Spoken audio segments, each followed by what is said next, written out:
ओम अज्ञानतिमिरान्धस्य ज्ञानाञ्जनशलाकया चक्षुरुन्मीलितं येन तस्मै श्रीगुरुवे नमः। श्रीचैतन्य मनोभीष्टं स्थापितं येन भूतले स्वयं रूप गदामह्यं ददाति स्वपदान्तिकं मान्तेकं श्रीगुरु श्रीयुतपदकमलं श्रीगुरु वैष्णवं च श्रीरूपं सकृजातं सकगण रघुनाथान्वितां सजीवं साद्वैतं सावधूतं परिजनसहितं कृष्णचैतन्यदेवं श्रीराधा कृष्णपादा सकलललिता शिवसखं च नमो विष्णुपादाय कृष्णप्रेष्ठाय भूतले श्रीमदे भक्तिवेदान्त स्वामी नामिने नमस्ते सारस्वती देवे गौरवाचारिणे विशेष शून्यवादी पाश्चात्य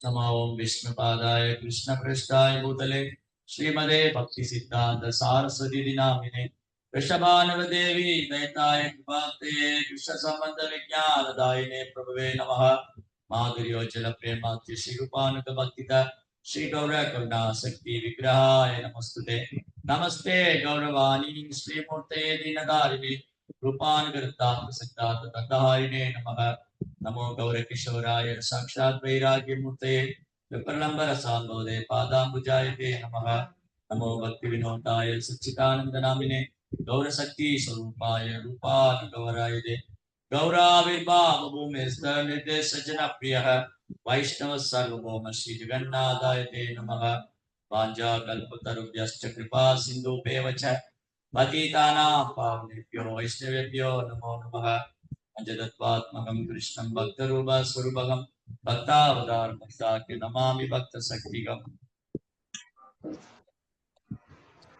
संघर्षणाकारोषाय गणपोषाय पेयतिशाय शेषस्य शांस कला नित्यानंदरामाख्य शरणमस्तु नमो महावदन्याय कृष्ण प्रेम प्रदायते कृष्णाय कृष्ण चैतन्य नाम्ने गुरुसे नमः नीलाचल निवासाय नित्याय परमात्मने बलभद्राय सुभद्रभ्यां जगन्नाथाय ते नमः जयदां सुरदा बंधु मम मंद मदिर्गति सर्वस्य पदाम्बोजो श्यादा मदनमोहन दिव्यवृन्दारण्य कल्पन अस्मासनस्तं श्रीमद्राधा श्रीमद्गोविन्ददेव स्मरामि श्रीमान् रासनसारम्भी वंशीवरदस्यः प्रशम्बेनु सनैति गोपिनाथाश्रीस्मनः हे कृष्ण करुणा सिन्धो दीनबन्धो जगत्पदे गोपेश गोपिकान्त राधा कान्त नमोस्तुते तप्तकाञ्चन गौरंगी राधे वृंदावनेश्वरी वृषभानुसुते देवी प्रणमामि हरिप्रिये कृष्णाय वासुदेवाय देवकी नंदनाय च नंदगोपकुमाराय गोविन्दाय नमः नमः पंकजनाभाय नमः पंकजमालिने नमः पंकजनेत्राय नमस्ते पंकजांग्रिये जय श्री कृष्ण चैतन्य प्रभु नित्यानंद श्री अद्वैत कथाकर श्रीवासदि गौर भक्त वृंदा हरे कृष्णा कृष्णा कृष्णा हरे हरे हरे राम राम राम हरे हरे हरे कृष्णा பக்தர்களுக்கு இனிமையான காலை வணக்கம். இன்றைய பாகவத சத்சங்க வகுப்புல வந்து கலந்துக்கிற எல்லா பக்தர்களுக்கும் என்னுடைய பணிவான நமஸ்காரம். ஸ்ரீமத் பாகவதம் 2ஆம் ஸ்கந்தம் 7வது அத்தியாயம். பகவானின் குறிப்பிட்ட அவதாரங்களும் அவதாரத்தோட குறிப்பிட்ட கல்வி சாப்டர் தான் நம்ம கண்டினியூஸா படிச்சுட்டு வரோம். இன்னைக்கு படிக்கிற ஸ்லோகம் 34 மற்றும் 35.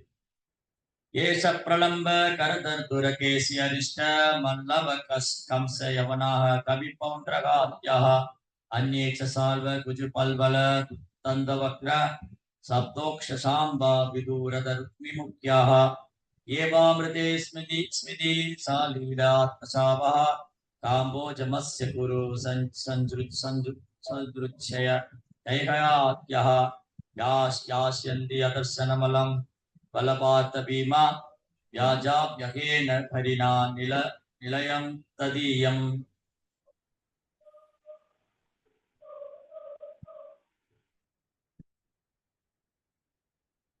அசுர குணம் படைத்தவர்களான கலம்பன், தேனுகன், பகன், தேசி, அரிஷ்டன், சானூரன், முஷ்டிகன், குவலயப்பிட யானை, கம்சன், யவனன், நரகாசுரன் மற்றும் பவுண்டரகன் ஆகியோரும், பெரும் தளபதிகளான சால்வன், திவிதா வானரம் மற்றும் பல்வலன் ஆகியோரும், தந்தவக்ரன், 7 எருதுகள், சம்பரன், விதூரதன் மற்றும் ருக்மி ஆகியோரும், அதே போலவே காம்போஜன், மத்ஸ்யன், குரு, சிருஞ்சயன் மற்றும் கேகயன் போன்ற பெரும் போர் வீரர்களும் பகவான் ஸ்ரீ ஹரியுடன் நேரடியாகவோ அல்லது அவருக்கு சார்பாக உள்ள பலதேவர், அர்ஜுனன் மற்றும் பீமனை போன்றோருடனோ பெரும் பலத்துடன் போர் புரிவார்கள். இவ்வாறு கொல்லப்படும் அசுரர்கள் அருவமான பிரம்மஜோதியோ அல்லது வைகுண்ட லோகத்தில் உள்ள பகவானின் சொந்த வசிப்பிடத்தையோ அடைவார்கள். இது முந்தைய ஸ்லோகத்துடைய தொடர்ச்சி. பிரம்மதேவர் நாரத முனிவர்கிட்ட இது என்ன நடக்க போகுதுன்னு சொல்லிட்டு இருக்காரு. இதுதான் நேற்று நாம் பேசிட்டு இருந்தோம். பிரம்மா போன்ற உயர்ந்த தேவர்கள் முக்காலம் அறிந்தவர், மாபெரும் தேவர்கள், மகா ரிஷிகள், பிரிகு, அகஸ்தியர், புலஸ்தியர், விஸ்வாமித்ரர் இப்படி போன்ற மகா முனிவர்கள், பிரம்மா, மகாதேவ், நாரதர், வியாசர் போன்றவங்க முன்ன என்ன நடந்தது, இப்ப என்ன நடந்துட்டு இருக்கு, இனி என்ன நடக்க போகுது எல்லாத்தையும் முன்கூட்டியே அறிவார். அப்ப இங்க பிரம்மா நாரதருக்கு சொல்றாரு, இதெல்லாம் நடக்க போகுது. பகவான் ஸ்ரீ கிருஷ்ணர் இந்த பூமியில அவதாரம் பண்ணியிருக்காரு. அவர் எப்படி அவதாரம் பண்றாரு இந்த பூமியில? சுஜாமியகம் சம்பவாமி ஆத்மமாயா. கிருஷ்ணா தன் சொந்த சரீரத்தோட இங்க வர வாடகை சரீரம் தான் வாங்கிட்டு வர. நம்ம எல்லாம் ஒரு வாடகை சரீரம் எடுத்துட்டு இருக்கோம். கிருஷ்ணாட்ட இருந்து இந்த வாடகை சரீரத்தை நம்ம வாங்கியிருக்கோம். சோ கிருஷ்ணா சொந்த சரீரத்தோட வர்ற.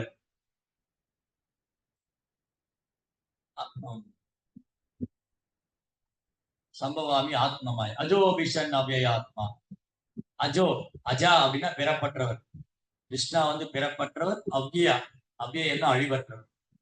நான் பிறப்பற்றவனாயிருந்தும் நான் அழிவற்றவனாயிருந்தும் அஜோபிஷன் அவ்வியாத்மா. பூதானாம் ஈஸ்வரோபிஷன், நீர்வாழின் மத்தியில நான் தோன்றேன். பூதானாம் ஈஸ்வரோ பிரகிருதி சாமஷ்டப்ய சம்பவா ஆத்மமாயா. நான் என் சொந்த சரீரத்தோடு இங்க வரேன். அப்படிங்க கிருஷ்ணா வரும்போது அவர் மட்டும் தனியா வர்றதில்லை. சாங்க உபாங்க அஸ்திரம். பகவான் இந்த பூமியில எப்பெல்லாம் வராரோ அப்போ தன்னுடைய சகாக்களோடும் அங்கங்களோடும் அங்கத்தின் அங்கங்களோடும் அஸ்திரங்களோடும் பரிவாரங்களோடும் தோன்றுகிறார். அப்படிதான் சைத்தன்ய மகாபிரபு தோன்றார். யாரு கிருஷ்ணர் அவதாரம் பண்ணாரோ அவரே தான் சைத்தன்ய மகாபிரபு வந்தார். கிருஷ்ண வர்ணம் துஷா கிருஷ்ணம். கிருஷ்ணர் தான் ஆனா கருப்பு இல்ல, துஷா கிருஷ்ணம். கிருஷ்ணர் தான் கருப்பு இல்ல, ஆனா பொன்னிறத்துல இருக்கு. கௌரவ கிருஷ்ணவர்ணம் துஷா கிருஷ்ணம் சாங்க உபாங்க அஸ்திரம். அவர் தன் சொந்த சரீரத்தோடையும் அங்கத்தோடையும் அங்கத்தின் அங்கங்களோடும், அதாவது அவதாரத்தோட அவதாரங்களோடும் விஸ்தாரங்களோடும் சாங்க உபாங்க அஸ்திரம், அஸ்திரங்களோடும் பரிவாரங்களோடும் அப்படி தோன்ற. அப்படி தோன்றும் போது பகவானுக்கு அற்புதங்களை பண்ற. அற்புதங்களும் அதிசயங்களும் அவரால் தான் பண்ண முடியும். நம்ம இந்த உலகத்துல பார்க்கும்போது நிறைய அற்புதங்களும் அதிசயங்களும் தெரியுது. இந்த இமயமலை இவ்வளவு அற்புதமா இருக்கேன். கொஞ்ச நாளைக்கு முன்னாடி நாங்க பத்ரிநாத் யாத்திரை, பத்ரிநாத், கேதார்நாத், கங்கோத்ரி, யமுனோத்ரி அதிசயமா இருக்கு, அற்புதமா இருக்கு. கீழே அலகானந்தா நதி ஐஸ் கோல்டு வாட்டர், அப்படியே பனி உருகி ஆறா ஓடிட்டு. அது கொஞ்சம் தள்ளி போனா ஒரு வெந்நீர் ஊற்று, சப்த குண்டு, கௌரி குண்டு, அக்னி குண்டம், கௌரி குண்டம். இந்த அதிசயம், இந்த அதிசயங்களும் அற்புதங்களையும் கிருஷ்ணரால் தான் நிகழ்த்த முடியும். இயற்கையை பார்க்கும்போது அதிசயங்களும் அற்புதங்களும் நிறைந்திருக்கு. இந்த அதிசயங்களும் அற்புதங்களும் தானா எல்லாம் வந்துடல. இந்த உலகத்துல யாராவது அதிசயம் அற்புதம் பண்ணா அவரை புகழ்றோம். இவர் எவ்வளவு அதிசயம் பண்ணிருக்காரு. இந்த உலகத்துல 7 அதிசயத்தை பத்தி சொல்றாங்க. 7 அதிசயம். அந்த 7 அதிசயத்துக்கும் ஆதாரம் கிருஷ்ணர் தான். 7 அதிசயம் மட்டும் இல்ல, இங்க என்னெல்லாம் அதிசயங்களை பாக்குறோமோ, என்னெல்லாம் அற்புதங்களை பாக்குறோமோ, ஏன்னா கிருஷ்ணா அற்புதமானவர், கிருஷ்ணா அற்புதமானவர், கிருஷ்ணா அதிசயமானவர். அதனால கிருஷ்ணா இங்க காணக்கூடியது எல்லாமே அவர் தான் ஆதாரமா இருக்கு. அப்போ அவருடைய லீலைகள், கிருஷ்ணனுடைய நாம ரூப குணாதிசயம், அவர் லீலைகள் எல்லாம் அற்புதம் நிறைந்தது, அதிசயங்களும் அற்புதம். சோ இப்படி கிருஷ்ணா இந்த பூமியில வரும்போது அவரு சில நோக்கத்தோடு இங்க வர கடமைகளை நிறைவேற்றுறதுக்காக. ஆக்சுவலி பார்க்க போனா கிருஷ்ணருக்கு இந்த பூமியில பண்ண வேண்டியது ஒண்ணுமே இல்லை. காரணம் கரணம் வித்தியதே. கிருஷ்ணா இந்த பூமியில தோன்றி செய்ய வேண்டியது உண்மை இல்லை. அவருக்கு இங்க ஒண்ணு தேவையே இல்லை. உண்மையில சொல்ல போனா ஜீவாத்மாவாகிய நமக்கு இந்த பூமியில ஆக வேண்டியது ஒண்ணும் இல்லை. தேவையே இல்லாம இந்த உடல் எடுத்துக்கிட்டு தேவையே இல்லாம ஜட உலகத்துல தேவை unnecessarily we are struggling. Proposal unnecessarily we are struggling. தேவையே இல்லாம கஷ்டப்படும். ஒழுங்கா பேசாம கிருஷ்ணர் கூட இருந்திருக்கணும். ஒழுங்கா பேசாம கிருஷ்ணரோட இருக்கு. சில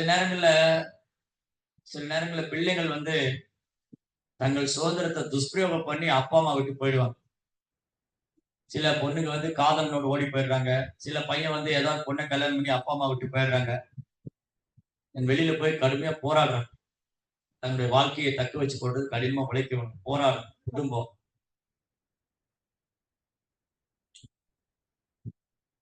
இதுதான் இந்த மாயா நேற்று பேசிட்டு இருந்த மாயா சக்தியுடைய பவர். மாயா எவ்வளவு சக்தி வாய்ந்ததுன்னா, பெற்றோருடைய அன்பு, தாயினுடைய அன்பு, தந்தையுடைய அன்பு, பெற்றோருடைய அன்பு எந்த ஒரு எதிர்பார்ப்பும் இல்லாது. ஒரு அப்பா அம்மா வந்து ஒரு குழந்தைய வளர்க்குறாங்க, ஒரு ஆண் ஒரு பொண்ணு இப்படி வளர்க்குறாங்க. அவங்க எதை எதிர்பார்த்தா வளர்க்குறாங்க, இந்த பிள்ளைங்க வளர்ந்து எனக்கு எதிர்காலத்துல வந்து என்னை காப்பாத்துவாங்க, இந்த சாப்பாடு போடுவாங்க, என்னை வச்சு பார்த்துட்டு போறாங்கன்னு பிரதி உபகாரம் எதிர்பார்த்து செயல் அவங்களோட அன்பு. இந்த பிள்ளைங்க வளர்ந்ததுக்கு அப்புறம் வயது வந்த பருவம், இளமை பருவம் வந்த உடனே அப்பா அம்மா தூக்கி போட்டு இமீடியட்டா உடனடியா நான் அந்த பையனை தான் காதலிப்பேன், அந்த பையனை தான் கல்யாணம் பண்ணிப்பேன், நான் அந்த பொண்ணு தான் விரும்புவேன். அடுத்த செகண்ட் தூக்கி போட்டு அதுக்கு நோ சொல்லிட்டா அவ்வளவுதான், இல்ல கூடாது அப்படின்னா எனக்கு அப்பா வேண்டாம் அம்மா வேண்டாம். அதான் மாயா வந்து ரொம்ப சக்தி வாய்ந்த. மாயாவுடைய கவர்ச்சி என்னன்னா, இமீடியட்டா அடுத்த செகண்ட் என்னுடைய சுயநலத்துக்கு இடைஞ்சல் வரும்போது அப்பாவது அம்மாவை தூக்கி போட்டு போயிரு. இந்த மாதிரிலாம் நிறைய நடக்குது. அதே மாதிரிதான் ஜீவாத்மாவை என்னுடைய சுய புலனை திருப்தி செய்யணும், எனக்கு கிருஷ்ணர் வேண்டாம், நானே அனுபவிக்கணும் அப்படிங்கிற பிரபுபாதர் சொன்ன மாதிரி ஒரு சின்ன சுதந்திரம், அந்த சிறு சுதந்திரத்தை துஷ்பிரயோகம் செய்யுது. எனக்கு கொடுக்கப்பட்டிருக்கிற சிறு சுதந்திரத்தை துஷ்பிரயோகம் பண்றதுனால எப்படி ஒரு மகன் தந்தையை விட்டு வெளியில போய் கஷ்டப்படுவாரோ, எப்படி ஒரு மகள் வந்து பெற்றோரை விட்டுட்டு காதல் கூட போய் கஷ்டப்படுவாங்க. அவங்க நினைச்சுக்கலாம் நான் சந்தோஷமா தான் வாழ்றேன், நாங்க நல்லாதான் இருக்கோம், சந்தோஷமா வாழ்றோம், இதை நான் ஒரு பெரிய பணக்காரனை கல்யாணம் பண்ணிக்கிட்டேன், இதை நான் ஒரு பெரிய பணக்கார பொண்ணு கல்யாணம் பண்ணிக்கிட்டேன். ஆனா அது உண்மையான சந்தோஷமான வாழ்க்கை இல்லை. தங்களுக்காக தியாகம் பண்ண பெற்றோர்களை உதச்சி தள்ளிட்டு தூக்கி எரிஞ்சிட்டு போற வாழ்க்கை. அவங்களுடைய கடன் வந்து தீரவே தீராது. கடன் வந்து பெற்றோர்களுக்கு காட்ட வேண்டிய கடன் தீராது. எனிவே சோ அதே மாதிரிதான் நம்ம கிருஷ்ணா வேண்டாம், எனக்கு இந்த ஜட உலகத்துல நான் போறேன், கிருஷ்ணா வேண்டாம், அதுக்காக வேண்டிதான் கிருஷ்ணா ஒரு ஃபெசிலிட்டி பண்ணி ஜட உலகத்தை படைக்கும். சோ இப்படி நாம இங்க ஒரு திட்டத்தோட இங்க வந்திருக்கோம். நம்ம எல்லாருமே ஒரு திட்டம் போட்டு இங்க வந்திருக்கோம். அந்த திட்டம் என்னன்னா, நான் புலன்பு அனுபவிக்கணும், நான் வந்து இங்க சந்தோஷமா இருக்கணும், இன்ப அனுபவிக்க ஜெகநாசம், நான் வந்து இங்க ஆனந்தம் சந்தோஷமா இருக்கணும், இன்ப அனுபவிக்கணும், புலன்பு அனுபவிக்கணும், நான் சுதந்திரமா இருக்கணும், நான் என்னை யாரும் கட்டுப்படுத்த கூடாது, நான் தான் எல்லாத்தையும் கட்டுப்படுத்தணும். என்னை யாரும் கட்டுப்படுத்த கூடாது, நான் தான் எல்லாத்தையும் கட்டுப்படுத்தணும், நான் தனித்து சுதந்திரமா செயல்படணும், நான் தான் எல்லாத்துக்கும் காரணம், நான் தான் எல்லாம் பண்ணியிருக்கேன், நான் தான் அனுபவிக்கணும். இதெல்லாம் ஜீவாத்மாவுடைய பொய் அகங்காரம், பொய் அகங்காரம், அறியாமை. இப்படி ஜட உலகத்துல வந்த உடனே ஜீவாத்மா 3 குணத்தினால பிடிக்கப்படும். ஜட இயற்கை கொடுத்தான்.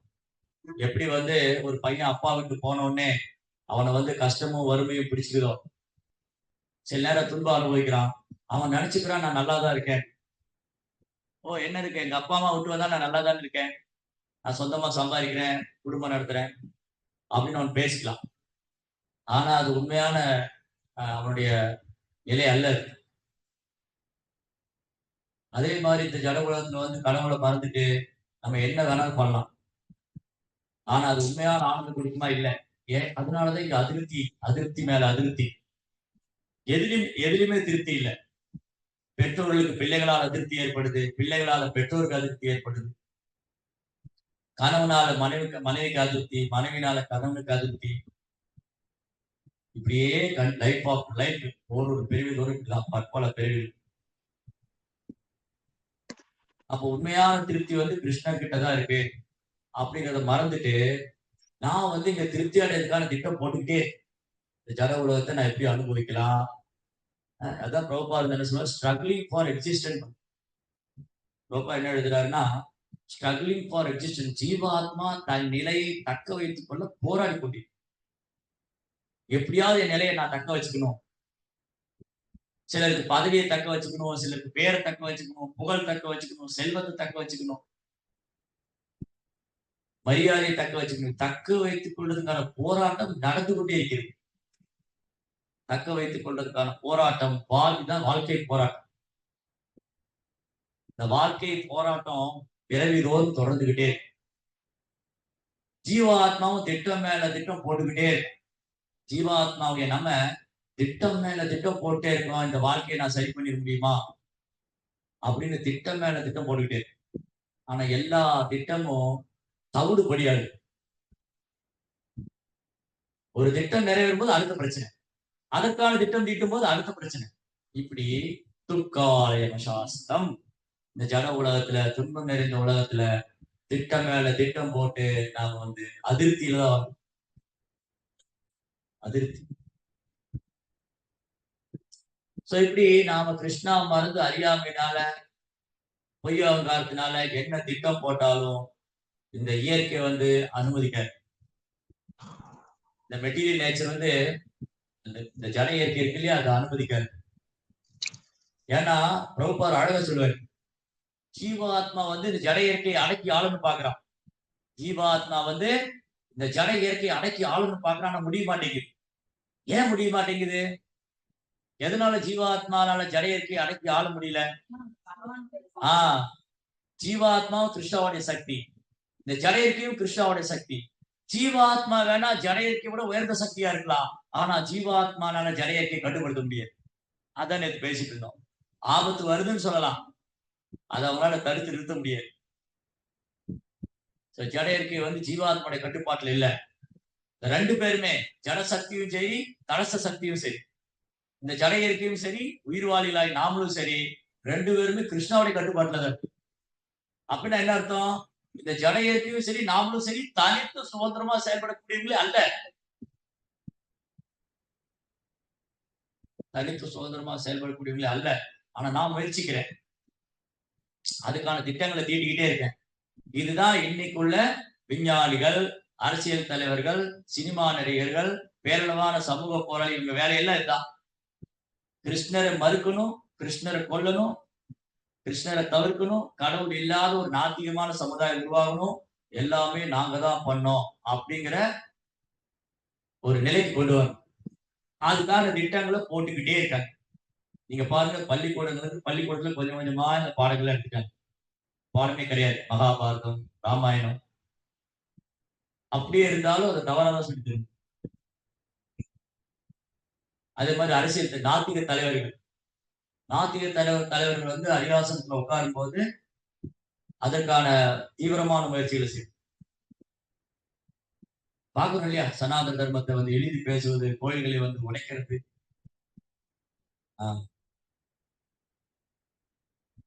வேற சினிமா நடிகர்கள் சினிமா மூலமா நாத்திக கொள்கைகளை பரப்புறது, மீடியா மூலமா மீடியா மூலமா நாத்திக கொள்கையை பிரச்சாரம் செய்யுது. நாத்திகர்கள் சமூக போராளிகள் போர்வையில மக்களை வந்து திசை திருப்புறது, இதெல்லாம் நடந்துட்டு. அதனால இன்னைக்கு பெரும்பாலும் இளைஞர்கள், நீ உள்ள தலைமுறைக்கு வந்து இது மேல நம்பிக்கை. இது ஏதோ கட்டுக்கதையா இருக்கலாம், கற்பனையா இருக்கலாம். சோ இங்க நம்ம என்னதான் திட்டம் போட்டுட்டு இருந்தாலும், கிருஷ்ணா ஒரு திட்டத்தோட வர, கிருஷ்ணா ஒரு திட்டம் போட்டு வர, அந்த திட்டம் கிருஷ்ணருடைய திட்டம் கருணைதான். கிருஷ்ணா கருணையோட தான் வர. நான் காரணம் கர்ணம் சேர்த்தேன். காரணமற்ற கிருஷ்ணருக்கு வந்து தோன்ற வர வேண்டிய அவசியமே இல்லை. தன்னுடைய காரணமற்ற கருணையினால கிருஷ்ணருக்கு வர. கிருஷ்ணா வந்து இந்த பூமியில பல்வேறு அவதாரம் இருக்கிறாருன்னா அந்த அவதாரங்கள் வந்து காரணமற்ற கருணையினால. காரணமற்ற கருணைனா அந்த கருணைக்கு காரணமே சொல்ல முடியாது. இப்ப நான் வந்து என் பையன், இப்ப நான் வந்து இப்ப நீங்க வந்து உங்க பையன் மேல அன்பு வைக்கணும்னா அதுக்கு ஒரு காரணம் இருக்கும். உங்க பையன்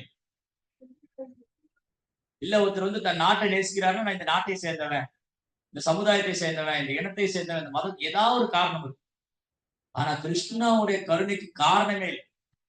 காரணமற்ற கருணை. அது காரணமற்ற கருணால் பகவான் இங்க இறங்குவார். அப்ப அவர் ஒரு திட்டத்தோட வர. அந்த திட்டம் என்னன்னா, இந்த பூமியில இந்த மாதிரி அசுரத்தன்மை உள்ளவங்கள தண்டிக்கப்படணும். கிருஷ்ணாவுடைய ஒரு அவதாரத்திலையும் அசுரங்கள் தண்டிக்கப்படணும், பக்தர்கள் காக்கப்படணும். தர்மம் அதர்மத்தின் வழியில போறவங்க அதர்மத்தை அழித்து தர்மத்தை ஸ்தாபனம் பண்ணணும். இதுதான் கிருஷ்ணாவுடைய பிளான். கிருஷ்ணா வந்து ஸ்கெட்ச் போட்டு பக்கா பிளானோட வரும். கிருஷ்ணா வந்து அழகா திட்டம் போட்டு அற்புதமான ஒரு திட்டத்தோட வருவார். எப்பெல்லாம் மக்கள் தர்மத்திலிருந்து விலகி போறாங்களோ, அதர் அபியுத்தான அதர்மசிய தர்மசிய கிளானி. தர்மசிய கிளானி அப்படின்னா தர்மத்திலிருந்து விலகு. மக்கள் கொஞ்சம் கொஞ்சமா தர்மத்திலிருந்து விலகும் போது தர்மசிய கிளானி ஏதாவது தர்மசிய கிளானி பவதி பாருங்க. அபியுத்தான அதர்மசிய அதர்மத்தை அழித்து தர்மத்தை ஸ்தாபன செய்த சம்பவம் இது. இல்ல இல்ல அதன் ததாம் ஸ்யாமே அப்படித்தான் நாம் அதர்மசிய ததாத்மா சுஜாமே. நான் நேரடியா வரேன், நான் உள்ளவாறு தோன்றுகிறேன். கிருஷ்ணா இங்க வந்த உடனே அவருடைய செயல் எப்படி இருக்கு, அவர் திட்டத்தை எப்படி எக்ஸிக்யூட் பண்றாரு, திட்டத்தை எப்படி நிறைவேற்றாரு, அசுரர்களை தண்டிக்கிறாரு, பக்தர்களை காப்பாற்று. அசுரர்களுக்கு பாடம். இது நம்ம கண்ணோட்டத்துல பார்க்கும்போது எப்படி தெரியுதுன்னா, கிருஷ்ணா வந்து அசுரர்களுக்கு எதிரானவர், அசுரங்களை கொள்றாரு, தண்டிக்கிறாரு, தலையை துண்டிச்சிட்டாரு, கையை துண்டிச்சிட்டாரு, உயிர் எடுத்துட்டாரு, வதம் பண்ணிட்டாரு, கொண்டுட்டாரு, அசுரர்களை தண்டிக்கிறார், பக்தர்களை காப்பாத்துறாரு, பக்தர்களை காக்குறாரு. பரித்ராணாய சாது, பக்தர்களை காத்து வினாச்சாய்ச்ச துஷ்கிருதி, வினாச்சாய்ச்ச துஷ்கிருதி. அசுரர்களை தண்டிக்கிறாரு, பக்தர்களை காக்குறாரு. பரித்ராணாய சாதுனா வினாச்சாய்ச்ச துஷ்கிருதா. தர்ம சம்ஸ்தாபனா சம்ஸ்தாபனம், தர்ம சம்ஸ்தாபனம், தர்மாவை எஸ்டாப்ளிஷ் பண்றது, ரீஎஸ்டாப்ளிஷ், திரும்பி தர்மத்தை ஸ்தாபனம் பண்றது. தர்மம்னா என்னது? தர்மம் என்றால் கிருஷ்ணனுக்கு சேவை செய்வதுதான் தர்மம். அதுதான் பரோ தர்மம். எப்பெல்லாம் அந்த தர்மத்துக்கு நம்ம விலகிறோமோ, பகவானை மறந்து பக்தி தொண்டை மறந்து எப்பெல்லாம் விலகிறோமோ, அந்த பக்தி தொண்டை ஸ்தாபனம் செய்யறதுக்காக, அதுதான் ஆக்சுவலி தர்மானா கிருஷ்ணனுக்கு சேவை பண்றதுதான். மற்ற தர்மங்கள்லாம் பேரளவான தர்மம் தான். மற்ற தர்மங்கள் எல்லாமே கிருஷ்ணரை அடையிறதுக்கு தான். இதனால ஞாபகம் வச்சுக்கணும். இங்க பல்வேறுக்கு பல தர்மங்கள் இருக்கு. தர்மன்னு என்னது? ப்ராப்பர் தர்மானே ஒரு புக்கு போட்டிருந்தாரு. தர்மம்னா என்னது? பகவான் என்ன நம்ம கோட்பாடுகள் கொடுத்திருக்காரோ, தர்மத்தின் கொள்கை. ஏன்னா கிருஷ்ணர் வந்து தர்மத்தின் தலைவர். கிருஷ்ணர் சொல்றதா தர்மம். தர்மம் து சாட்சாத் பகவத் பிரணீதம். பகவான் என்ன சொல்றாரு அதுதான் தர்மம். பகவானுக்கு சேவை பண்றதா தர்மம். பகவானை அடையிறதுக்கு தான் தர்மமே. அதனாலதான் அதுக்கு பேர் சனாதன தர்மம். ஏன் இதுக்கு பேர் சனாதன தர்மம்? ஏன் சனாதன தர்மம் என்னது? கிருஷ்ணர் சனாதனா, ஆத்மா சனாதனா, பக்தி தொண்டு சனாதனா. அப்ப கிருஷ்ணா நித்தியமானவர், ஜீவாத்மா நாமளும் நித்தியமானவங்க, கிருஷ்ணருக்கும் நமக்குள்ள உறவு நித்தியமானது. அதுதான் சனாதன தர்மம். அப்ப இந்த சனாதன தர்மத்தை வந்து எஸ்டாப்ளிஷ், அதுக்குள்ள பல்வேறு தர்மங்கள்ல இருக்கு. பிராமண தர்மம், சத்திரிய தர்மம், வைஷ்ய தர்மம், சூத்திர தர்மம், பிரம்மச்சரிய தர்மம், கிரகஸ்தர தர்மம், வானரபஸ்த தர்மம், சன்னியாசி. இந்த தர்மங்கள்ல எதுக்குன்னா கிருஷ்ணரை மகிழ்விக்கிறது தான், கிருஷ்ணரை அடைவதற்கு தான், கிருஷ்ணரை திருப்திப்படுத்துறதுக்கு தான். இல்லாட்டி அது வெறும் கால விரயம் தான். ஒருத்தர் பிராமண கொள்கையை ரொம்ப தீவிரமா பின்பற்றாரு, ஆனா கிருஷ்ணரை விட்டுட்டாரு அப்படின்னா அது waste of time, simply waste. ஒருத்தர் ரொம்ப திறமையா நாடு ஆள்றாரு, ஆனா ஒரு பக்தரா இல்ல, என்ன பிரயோஜனம்? அதனால இந்த தர்மத்தினுடைய நோக்கமே கிருஷ்ணரை திருப்திப்படுத்துறது தான். அத புண்பேர் திஜஸ்ரேஷ்டா வர்ணாசிரம விபாக சானுஷ்டிதஸ்ய தர்மஸ்ய சம்ஷித்தி ஹரிதோஷனம். வர்ணாசிரம தர்ம ஆச்சாரிய புருஷேர பரப்மான் விஷ்ணு ஆராததே வண்ண தோஷக்காரன்.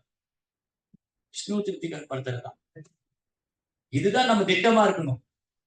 இதுதான் ஒவ்வொருத்தருடைய திட்டமா இருக்கணும். அவர் குடும்பஸ்தனோ, சன்னியாசியோ, பிராமணனோ, சூதரனோ, யாரா இருந்தாலும் நம்முடைய திட்டமா என்னவா இருக்கணும்னா விஷ்ணுவை நோக்கி திருப்பப்படணும்.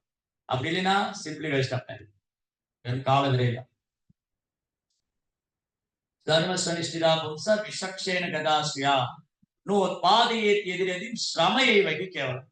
நம்ம செய்யக்கூடிய தர்மமானது விஷ்ணுவை நோக்கி, கிருஷ்ணரை நோக்கி ஈர்க்கப்படல, அதை நோக்கி திரும்பப்படல, அவரை பற்றி நம்ம கேட்கல, அவருக்கு சேவை பண்ணலைன்னா அது வெறும் கால விரைவில். சோ கிருஷ்ணா ஒரு திட்டத்தோட வராருங்க, இதெல்லாம் சொல்லிக் கொடுக்கதா வராரு. அதே சமயம் அவரு இதை ஏற்க மறுக்கிற அசுரர்களை தண்டிக்கிறார். அப்போ பக்தன் அசுரன்கிறது ரெண்டே தான், ரெண்டே பிரிவு தான். படைப்பின் ஆரம்பத்திலிருந்தே ரெண்டே பிரிவு தான், ஒருத்தர் அசுரர்கள், இன்னொரு பக்தர்கள். பகவானை ஏற்றுக்கொள்றவங்க பக்தர்கள், பகவானை மறுக்கிறவங்க அசுரர்கள். சுவாமிதா புருஷாலோகே தெய்வ ஆசுரைய வச்ச விஷ்ணு பக்த பவே தெய்வ ஆசிரியர் தப்பி பிரியா.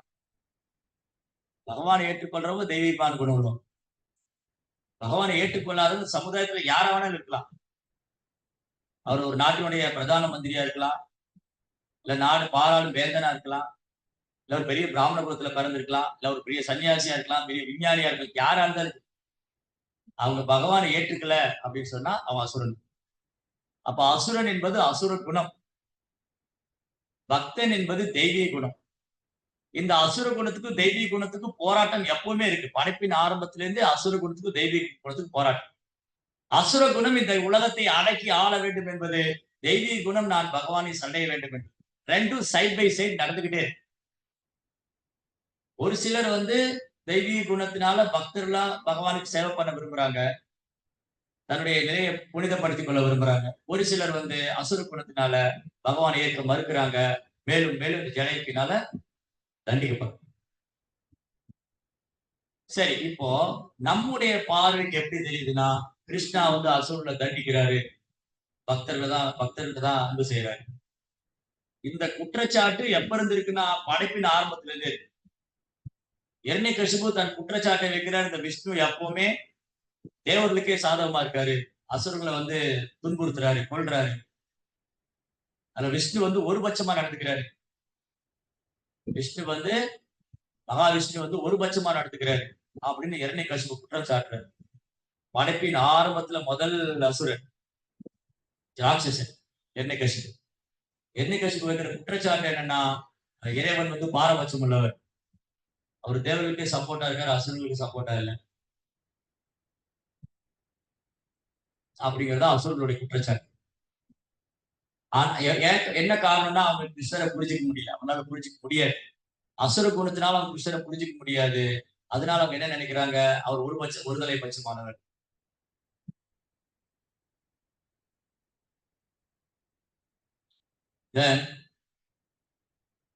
இங்க வந்து நிறைய அசுரனுடைய லிஸ்ட் கொடுத்துருக்கு, நிறைய அசுரனுடைய பட்டியல் கொடுத்துருக்கு. இவங்க எல்லாம் கொல்லப்படுவாங்கிறத பிரம்மா முன்கூட்டியே நாரதருக்கு சொல்றாரு. இந்த அசுரங்கள்லாம் கிருஷ்ணர் கையால கொல்லப்படுவாங்க. ஒரு முறை யுதிஷ்டிர மகாராஜா வந்து ராஜசூய யஜ்ஞம் பண்றாரு. யுதிஷ்டிர மகாராஜா ராஜசூய யஜ்ஞம் பண்ணும்போது அந்த யஜ்ஞசாலையில எல்லாருமே இருந்தாங்க. பாண்டவர்கள், பீஷ்மர், எல்லாருமே இருக்காங்க. பெரிய மகா ரிஷிகள், வியாசரை போன்ற மகா முனிவர்கள், நாரதரை போன்றவங்க, வெறும் மகா ரிஷிகள், நாரதர், வியாசர், பின்பு வந்து பீஷ்மர், பாண்டவர்கள் எல்லாம் பகவானுடைய பக்தர்கள் நிறைய பேர் இருக்காங்க. கோடிக்கணக்கான மக்கள் இருக்காங்க, அமைச்சர்கள், மந்திரிகள். வெறும் இந்த இந்த பிரபஞ்சத்துக்கே தலைநகரமாக இருந்தது அஸ்தினாபுரம். இந்த உலகத்துக்கே தலைநகரமா இருக்கு. இந்த உலகத்துக்கே தலைநகரமான அஸ்தினாபுரத்துல, அந்த உலகத்தினுடைய தலைநகரமான அஸ்தினாபுரத்துல அந்த சக்கரவர்த்தி யாகம் பண்றாரு. எல்லாரும் வந்து கூடியிருக்காங்க. அப்ப சேத்தி நாட்டு மன்னனான சிசுபாலனும் இங்க இருக்காரு. சேத்தி நாட்டு மன்னன் எல்லா மன்னருக்கும் அழைப்பு விடுக்கப்பட்டு ரிஜிஸ்டர் ராசி யஜ்ஞம் பண்ணும்போது எல்லா நாட்டு மன்னர்களுக்கும் அழைப்பு இருந்தது. சிசுபாலனும் இருந்தார். சிசுபாலன் வந்து பொறாமையின் சொரூபம். பொறாமை. இந்த பொறாமை வந்து எப்படின்னா, அப்படியே உள்ளுக்குள்ள அப்படியே தக தக தக தகன்னு அப்படியே அனல் அனல் அடிச்சுக்கிட்டே புகைச்சுக்கிட்டே சமயம் வரும்போது அப்படியே கொழுந்து விட்டு எரியும்.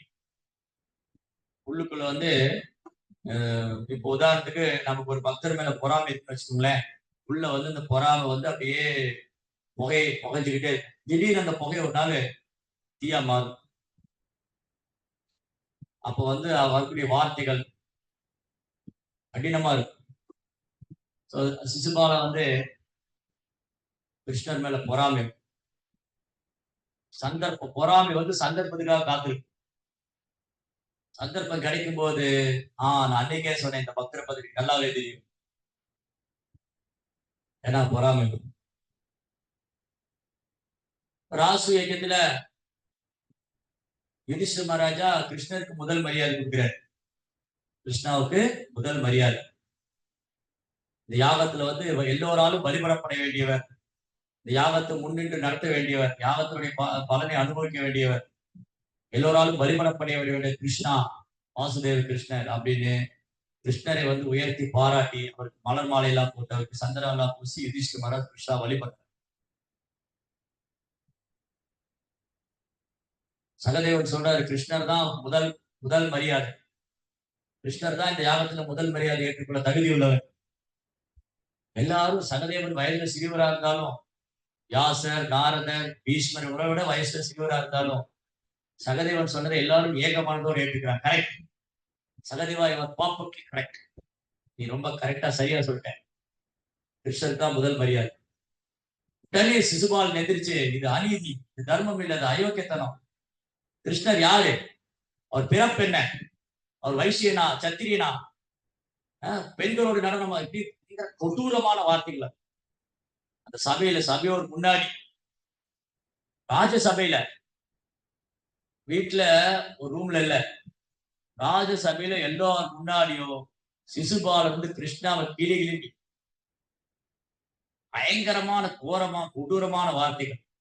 அப்படியே சிசுபாலனுடைய வார்த்தை இருக்கு இல்லையா, அப்படியே கிருஷ்ணா, சிசுபாலனுடைய வார்த்தை வந்து கரையை உடைச்சிட்டு வர அணையோடைய அணைக்கட்டை உடைச்சு தள்ளி வரும். அந்த மாதிரி சரளமான வார்த்தைகளால கிருஷ்ணாவை பயங்கரமா ஏளனமா பேச, கிருஷ்ணா வந்து தகுதியற்றவர் அப்படி இப்படி ஏளனமா கேவலமா பேச, அங்க இருக்கிற பக்தர்கள்லாம் அப்படி துடிக்குது, நாட்டி நரம் பண்ணாங்க, பயங்கர கோபம் வருது.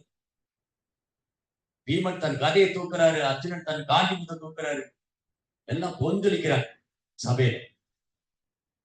சிசுபாலனுடைய தலையை வட்ட வேண்டாம். சரி, இந்த யாகம் வந்து இந்த இடத்துல வந்து ஒரு மரணம் நடந்து இந்த யாகம் வந்து தடைப்பட்டு போயிடக்கூடாது, இது அப்படியே நின்று போயிடக்கூடாது, இதுக்கு நானே ஒரு முற்றுப்புள்ளி வைக்கணும். கிருஷ்ணா பொறுமையா கேட்டுட்டு இருக்காரு. சிசுபாலா வந்து அப்படியே பயங்கரமா கிருஷ்ணரை வந்து திட்டிட்டு இருக்காங்க. கிருஷ்ணா பொறுமையா கேட்டுட்டு ஆக்சுவலி என்னன்னா, சிசுபாலன் குழந்தையா பிறந்தப்போ அவன் நெற்றியில ஒரு கண் இருக்கு. அது மட்டும் இல்ல, அந்த அசிரிதி ஒண்ணு வந்தது. அசிரிதி கேட்டது, இந்த குழந்தைய யார் மடியில வச்சுக்குவாங்களோ, யாருடைய மடியில வச்சா இந்த நெற்றிக்கண் மறையுமோ, அந்த நபரால தான் இந்த குழந்தை கொல்லப்படும். அப்போ கிருஷ்ணாவுடைய அத்தை பையன் தான் சிசுபாலன். சோ கிருஷ்ணா ஒரு முறை சிசுபாலன அவங்க அத்தை வீட்டுக்கு வந்திருக்காரு. சிசுபாலன் எடுத்து கிருஷ்ணாவை மடியில உட்காரு. சிசுபாலன் கிருஷ்ணாவுடைய மடியில வச்ச உடனே அவருடைய கண்ணு மறைஞ்சிருக்கு, நெற்றிக்கண். உடனே அத்தைக்கு புரிஞ்சு போயிடுத்து, என் மகன் கிருஷ்ணரால தான் கொல்லப்படுவார். உடனே அவங்க வரம் கேட்கிறாங்க, கிருஷ்ணா என் பையனை நீ கொன்னுடாத, என் பையனை நீ கொன்னுடாத. அவர் சொன்னாரு, ஓகே நான் கொல்ல மாட்டேன். ஆனா ஒரு ஒரு விஷயம், நான் ஒரு இது மட்டும் உங்ககிட்ட சொல்றேன். அவன் என்னை வந்து எவ்வளவு வேணா திட்டிக்கலாம். 100க்கு மேல போயிடுச்சுன்னா நான் பொறுத்துக்க மாட்டேன். அது வரைக்கும் நான் பொறுத்துக்குவேன். அவனே எவனே மாடு மேய்க்கிறவனே அப்படி என்ன வேணாலும் சொல்லிட்டு போ. ஆனா 100க்கு மேல போயிடுச்சுன்னா நான் அவனை கொன்னுடுவேன். இது வந்து சிசுபாலனுக்கு நல்லா தெரியும். அதனால என்ன பண்ணுவாரு, 99 வரை கேட்டுட்டு ஒரு முறை கிருஷ்ணாவிட்ட வந்து திட்டும் போது 99 வரைக்கும் சொல்லுவாரு. அப்புறம் நிப்பாட்டிடுவார். ஆனா அன்னைக்கு பொறுமையினுடைய எல்லையை கடந்துட்டாரு. சாரி, பொறாமையினுடைய எல்லையை கடந்து பொறாமையோட எல்லையை கடந்தார் சிசுபாலன். கிருஷ்ணர் வந்து பொறுமையோட எல்லையை கடந்தார். இனி சிசுபாலனை விட்டு வைக்க கூடாது. ஏன்னா 100க்கு மேல போயிடுச்சு. கிருஷ்ணா முடிவு பண்ணார், இனி சிசுபாலனை விட்டு வைக்க கூடாது. யாராவது அவனை கொல்றதுக்கு முன்னாடி நான் அவனை தண்டிக்கணும். அதுக்கும் காரணம் இருக்கு. யாராவது சிசுபாலனை வந்து கொல்றதுக்கு முன்னாடி நான் அவனை கொல்லணும். பிகாஸ் இந்த இடம் வந்து இந்த யாவும் தடப்பட்டு போயிடக்கூடாது. இந்த இடம் அமங்கலம் ஆயிடக்கூடாது. சோ கிருஷ்ணா இஸ் மங்களம். பவித்ரானாம் பவித்ரம் சோ மங்களானாம் ச மங்களம். சோ இங்க எந்த ஒரு அசுபாவிதம் நடந்துடக்கூடாது. நானே அவனை தண்டிக்கிறேன். அவன் என்னத்தானே பேசுறான். இமிடியேட்லி கிருஷ்ணா வந்து சுதர்சன் விடுறாரு. அவனுடைய தலை, அவன் உடம்பு தலை தெரியா போயிடுச்சு. சிசுபாலுடைய தலையை கிருஷ்ணா துடிச்சிட்டேன். எல்லாரும் பார்த்துட்டு இருக்காங்க. சபையில எல்லாரும் பார்க்க கிருஷ்ணா ஒருத்தரா வந்து அட்மிட் பண்ணிட்டே இருக்காங்க. சிசுபாலை வந்து எல்லாரும் முன்னாடி சிசுபாலுடைய தலையை வந்து ஒவ்வொரு முறையும் 100 அல்லது மொத்தம் 100 தவறுகளா 100 தடவைக்கு மேல சொல்லக்கூடாது, அவ்வளவுதான். அதனால சிசுபாலன் ஒரு தடவையும் 99 முறை திட்டுவார். கிருஷ்ணா, அவனே இவனே, யுத்தபூமியிலிருந்து ஓடி போனவனே, மாடு மேய்க்கிறவனே, எல்லாம் 99 வந்து நீ கவுண்ட் பண்ணிட்டே சொல்லுவான். நம்ம ஹரே கிருஷ்ணா மதர் கவுண்ட் பண்றோம். நம்ம ஹரே கிருஷ்ணா மதர் கவுண்ட் பண்ற மாதிரி அவனோட பீடு வச்சுக்கிட்டே 99 வரை சொல்லிட்டு அவன் அடுத்த முறை நிப்பாட்டி அந்த மாதிரி. என்னாச்சு, எல்லா முன்னணியிலும் சிசுபாலுடைய உடல்ல இருந்து ஆன்மா உயிர் பிரியுது. ஆன்மா பிரியறதை நம்மளால பார்க்க முடியாது. இந்த உடல்ல இருந்து ஆத்மா போறதை நம்மளால பார்க்க முடியாது. ஆனா அன்னைக்கு என்ன அதிசயம் நடந்ததுன்னா, எல்லார் முன்னிலையிலும் சிசுபாலன் உடல்ல இருந்து ஒரு ஒளி, ஒரு சின்ன ஒரு டாட் ஒளி மாதிரி உடல்ல இருந்து வெளியே வந்து அது வந்து அப்படியே நிக்குது. தென் கிருஷ்ணாவுடைய உடல்ல போய் கலக்குது.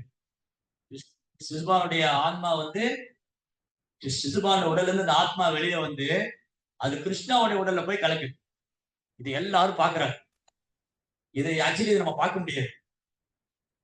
ஒரு ஆத்மா பெறுகிறத, ஆத்மா உடல் விட்டு போகுது, இறந்து போயிட்டாரு சொல்லலாம். அந்த ஆத்மா எப்படி இருந்தது அதெல்லாம் ஆத்மா பார்க்கவே முடியாது. ஏன்னா ஆத்மாவுடைய சைஸ் இருக்கு பகவத்கீதையில. எப்படி இருக்கும், தலைமுடியினுடைய நுனி பாகத்தை பிடிச்சு அதை 10,000 முறை கட் பண்ணா என்ன ஒரு சைஸ். தலைமுடியோட நுனி பாகத்தை பிடிக்கவே முடியாது. அப்படி ரொம்ப சூட்சமானது. ஆனா அன்னைக்கு என்ன அதிசயம் நடந்ததுன்னா, எல்லார் முன்னிலையும் கிருஷ்ணா வந்து கிருஷ்ணாவுடைய ஆன்மா வந்து சிசுபாவுடைய ஆன்மா வந்து கிருஷ்ணாவுடைய உடல்ல கலந்து. இந்த முக்தி வந்து சாயுஜ்ய முக்தி. சாயுஜ்யம் அப்படின்னா கிருஷ்ணாவோடு 2 கலப்பு. இந்த முக்தியை யாரு விரும்புவாங்க? இந்த முக்தியை அடையிறது எப்படின்னா,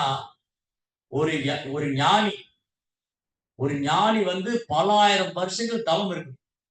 ஒரு ஞானி வந்து பல ஆயிரம் வருஷம் தவம் இருக்கணும். மழை, வெயில், குளிர், பனி இதெல்லாம் பொருள்படுத்தாம சாப்பிடாம தூங்காம கடும் தவம் செய்யும்.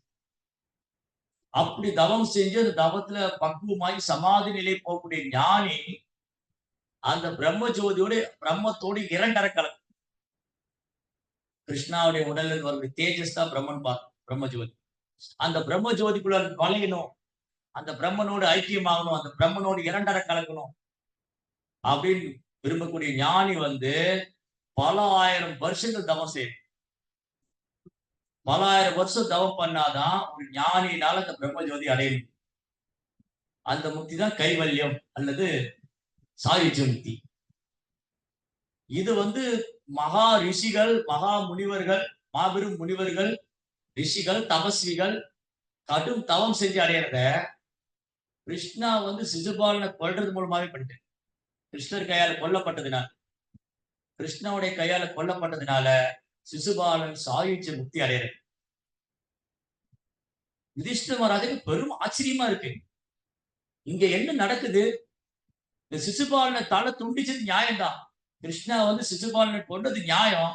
அவனுக்கு போய் முக்தியை கொடுத்துட்டாரே. யுதிஷ்டிர மகாராஜுக்கு ஆச்சரியமா இருக்கு, வெறும் கேள்வியா இருக்கு. ஏன் ஏன் அப்படி பண்ணாரு? கிருஷ்ணா ஏன் சிசுபாலனுக்கு முக்தியை கொடுக்கணும்? நாரத முனிவர்கிட்ட கேட்கிறாரு. ஓ நாரத முனிவரே, இங்க என்ன நடக்குது? இந்த சிசுபாலன் நரகத்துக்குள்ள போகணும். இந்த சிசுபாலன் நரகத்துக்கு போகணும். வேறு சரீரம் கிடைக்காம பிசாசு, பிரேத, பூத சரீரம், பிரம்ம ராட்சசால அவன் தெரியணும். ராட்சச ரூபத்தில் இருக்கணும். அவன் கிருஷ்ணாவை எல்லாரும் முன்னாடி எவ்வளவு கேவலமா பேசினான். அவருக்கு மரண தண்டனை கொடுத்தது நியாயம். ஆனா அவன் கிருஷ்ணாவால மோட்சம் கொடுக்கப்பட்டிருக்காரு. இது என்னால எப்படி புரிஞ்சுக்கிறது? நான் எப்படி புரிஞ்சுக்கிறது? அவன் கொல்லப்பட்டது தண்டிக்கப்பட்ட அவன் நரகத்துக்குள்ள போயிடும். நாரத முனிவர் சொல்றாரு, யுதிஷ்டிரா, கிருஷ்ணா முக்குணத்துக்கு அப்பாற்பட்டவர். கிருஷ்ணா முக்குணத்துக்கு அப்பாற்பட்டவர்.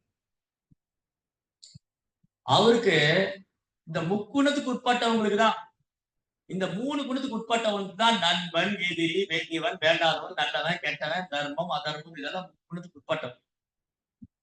முக்குணத்துக்கு அப்பாற்பட்ட கிருஷ்ணாவுக்கு தேவர்களும் ஒண்ணுதான், அசுரர்களும் ஒண்ணுதான், எல்லா ஜீவனும் ஒண்ணுதான். எந்த ஜீவராசிக்கும் கிருஷ்ணா பாரபட்சம் காண்பதில்லை. எங்க சொல்லியிருக்காரு? சமோகம் சர்வபூதேஷு சமோ அகம். I'm equal to all. Equal to all means that only human being or brahmana like that. Krishna எல்லாருக்கும் சமம்னா பிராமணனுக்கும் சத்திரியனுக்கும் மனுஷனுக்கும் அப்படி இல்ல. சமோகம் சர்வபூதேஷு. சர்வபூதா means all living entities, not only human being. Bird, beast, animal, dog, cat, hog. either a ராட்சசா, human being, a demon. Krishna எல்லா ஜீவனுக்கும் சமமானவர். அவங்க ராட்சசங்களோ, மனிதர்களோ, மிருகங்களோ, பறவைகளோ, புழுக்களோ, பூச்சிகளோ, எந்த ஜீவராசிக்கும் கிருஷ்ணா பாரபட்சம் காண்பதில்லை. சமோகம் சர்வபூதேஷு. எல்லா ஜீவனுக்கும் நான் சமமா, எல்லாரையும் நான் சமமா பாவிக்கிறேன். நமே தேச அஸ்தின பிரியா. நான் எந்த ஜீவனையும் வெறுப்பதில்லை. கிருஷ்ணா எந்த ஜீவனையும் வெறுக்கிறது இல்லை. அவர் எல்லோருக்கும் சமமானவர். சமோகம் சர்வபூதேஷு நமே தேச அஸ்தின. இருந்தாலும் ஏ பஜந்தித்து மாம் பக்தியா மயி தேசு சாப்பியம். ஒரு நல்ல புண்ணியவான், ரொம்ப பெரிய புண்ணியம் பண்றவர், நல்ல தான தர்மம் எல்லாம் பண்ணுவார். நிறைய அனாதை குழந்தைகளுக்கு உணவு கொடுக்குறாரு, தர்ம சத்திரம் கட்டுறாரு, அன்னதானம் பண்றாரு. இதெல்லாம் பண்ணி நிறைய குழந்தைகளை படிக்க வைக்கிறாரு. இருந்தாலும் தன் குழந்தை மேல ஒரு தனி கவனம், தனக்கு அன்பு செய்யக்கூடிய தன் குழந்தை மேல தனி கவனம்.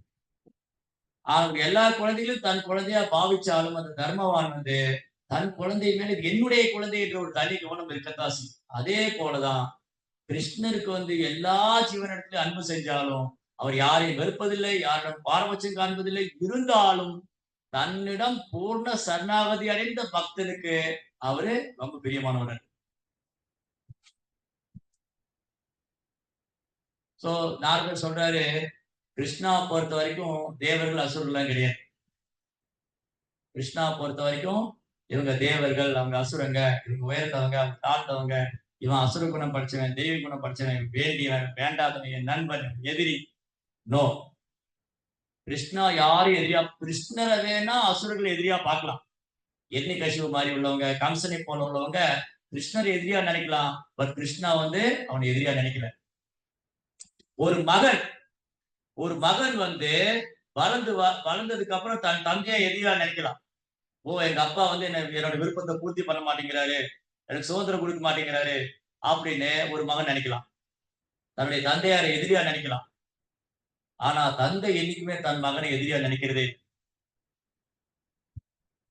ஒரு அப்பாவுக்கு 10 குழந்தைகள் இருக்கு. அதுல ஒரு குழந்தை வந்து பைத்தியமா இருக்கு, ஒரு குழந்தை புத்திசாலியா இருக்கு. இந்த புத்திசாலி குழந்தை போய் சொல்லுது இந்த பைத்தியத்தை கொண்டுடு. அப்ப அப்பா என்ன சொல்லுவாரு? ஏன்? அவன் என் குழந்தை, அவனை பராமரிக்க வேண்டியது ஏன் வேலை. சோ அப்பாவை பொறுத்தவரைக்கும் எல்லாரும் அவன் குழந்தைகள் தான். அது ஒரு பைத்தியம் புத்தி சுவாதீனம் இல்லைன்னு இருந்தா என்ன, நல்லா இருந்தா என்ன.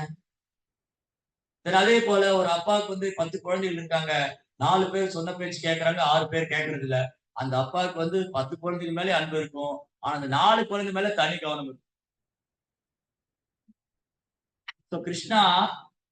கிருஷ்ணர் வந்து எந்த ஜீவராசியும் வந்து வெறுப்பதில்லை, எந்த ஜீவராசிக்கும் பாரபட்சம் காக்கிறது இல்லை. அதனாலதான் நாரதர் சொல்றாரு, கிருஷ்ணர் ஒருத்தரை கொன்னாலும் கருணை, கிருஷ்ணர் ஒருத்தர் காப்பாத்தினாலும் கருணை. கிருஷ்ணர் ஒருத்தருக்கு அடைக்கலம் கொடுக்குறாருன்னா அதுவும் கருணை, கிருஷ்ணா ஒருத்தர் தண்டிக்கிறாரா அதுவும் கருணை. ஆனா ரெண்டும் ஒண்ணு இல்லை. அதுல கொஞ்சம் வித்தியாசம் இருக்கு. கிருஷ்ணா கிட்ட ஒரு கொஞ்சம் சின்ன ஒரு சுயநலம் இருக்கு. ஏன்னா என் பக்தன் என் கூட இருக்கணும். கிருஷ்ணா என்ன நினைக்கிறாரு? என் பக்தன் என் கூட இருக்கணும்னு நினைக்கிறார். ஆனா கிருஷ்ணர் கையால கொல்லப்பட அசுரர்களுக்கு என்ன பண்றாரு? கிருஷ்ணா வந்து சாயுஜ முக்தி கொடுத்தார். சிசுபாலனுக்கு சாயுஜ முக்தி கொடுத்தார். இதுல இன்னும் என்ன ஆச்சரியம்னா, வைஷ்ணவர்கள் அடையக்கூடிய முக்தியும் சில அசுரர்கள் கிருஷ்ணர் கொடுத்திருக்காரு. யாருக்கு? சாருபியம், கிருஷ்ணரை போலே ரூபம். பவுண்டரக வாசுதேவன். சாருபிய முக்திங்கிறது பகவானே தியானிக்கிற போது தான் கிடைக்கும். கிருஷ்ணரே யார் 24 மணி நேரம் தியானிக்கிறாங்களோ அவங்களுக்கு தான் கிருஷ்ணருடைய ரூபம். கிருஷ்ணருடைய அந்த ஷாம சுந்தர ரூபம், அந்த வாசுதேவ ரூபம், வனமாலி கதி சாங்கி சங்கி சக்ரீஷனந்தகி ஸ்ரீமான் நாராயணோ விஷ்ணு வாசுதேவோ, அந்த வாசுதேவ கிருஷ்ணரை 4 கரம், சங்கம், சக்கரம், கதை, தாமரை, அவருடைய தாமரை திருப்பாதம், மஞ்சள் நிற பீதாம்பராடை, என்றும் பாடாத வைஜெயந்தி மாலை, மாதுளர் சிவசக்குடி, கழுத்துல கௌஸ்துமணி, அப்புறம் தலையில ஒரு அழகான பீடம், அது மேல ஒரு மைப்பீழி. இப்படி யார் வந்து 24 மணி நேரமும் பகவான் வாசுதேவனை தியானம் செய்யறாங்களோ அவங்க சார்பி முக்தி அடையல. ஆனா பவுண்டரகன் அசுரன், பவுண்டரக வாசுதேவ் அவன் என்ன பண்ணா, கிருஷ்ணருடைய அழகு, கிருஷ்ணருடைய தோற்றத்தை பார்த்து அவன் தானும் கிருஷ்ணர் மாதிரி ஆகும் நினைச்சான். எக்ஸ்ட்ரா 2 கையை ஃபிட் பண்ணிக்கிட்டான். எக்ஸ்ட்ரா கூடுதலா 2 கையை ஃபிட் பண்ணிக்கிட்டான். அதுல சங்கு சக்கரம் வச்சுக்கிட்டான். கிருஷ்ணரை போலே இருக்கான். நீங்க சில நேரம் பாத்தீங்கன்னா அந்த சினிமா நடிகர்கள் மாதிரியே சில ஆள் பண்ணுவாங்க. இப்ப ரஜினிகாந்தோட ஃபேன் பாத்தீங்கன்னா அவர் மாதிரி ஹேர் கட்டிங் எல்லாம் பண்ணிட்டு அவர் மாதிரியே ரஜினி மாதிரி இருக்கு. அது மாதிரி ஒரு ஆக்டர் வந்து ஒரு ஆக்டர் மேல ரொம்ப அட்டாச்சா இருக்கிறவங்க அவர் மாதிரியே அந்த பாடி லாங்குவேஜ், அவர் மாதிரி பேசுறது, அவர் மாதிரி இமிட்டேட் பண்றது, அவர் மாதிரி நடிக்கிறது, அவர் மாதிரி பாடுறது, அவர் மாதிரி ஃபைட் பண்றது. சோ பவுண்டரகனும் கிருஷ்ணாவை இமிட்டேட் பண்ற, இமிட்டேஷன், இமிட்டேட்டிங் காட், இமிட்டேட் பண்ற. சோ பவுண்டர் என்ன பண்ணாரு? கிருஷ்ணர் மாதிரியே வந்து 2 எக்ஸ்ட்ரா 2 கை வச்சு உடம்பெல்லாம் சாயம் பூசிக்கிட்டு நான் தான் வாசுதேவன். இந்த பவுண்டரகா ஒரு நாள் வந்து துவாரைக்கு கடிதம் போடுறாரு, துவாரைக்கு செய்தி அனுப்புறாரு. கிருஷ்ணாவுடைய சுதர்மா, அந்த ஒரு அரசியல் அரண்மனை, அந்த அரண்மனையில எல்லாம் உட்கார்ந்துருக்காங்க. உக்ரசேன ராஜா, பலராமர், சாத்தியகி, கிருஷ்ணர், எல்லா அமைச்சர்கள், மந்திரிகள், சேனாதிபதி எல்லாம் உட்கார்ந்துட்டு இருக்காங்க. துவாரகா பாலகர் வர்றாரு. ராஜாதி ராஜ ராஜமாதாண்ட வாசுதேவ பகவான் ஓ துவாரகா பாலர்களே, என்ன செய்தி கொண்டு வந்திருக்கீர்கள்? அவர் அப்படியே வந்து ஓபன் பண்ணி படிக்க சொல்றேன்.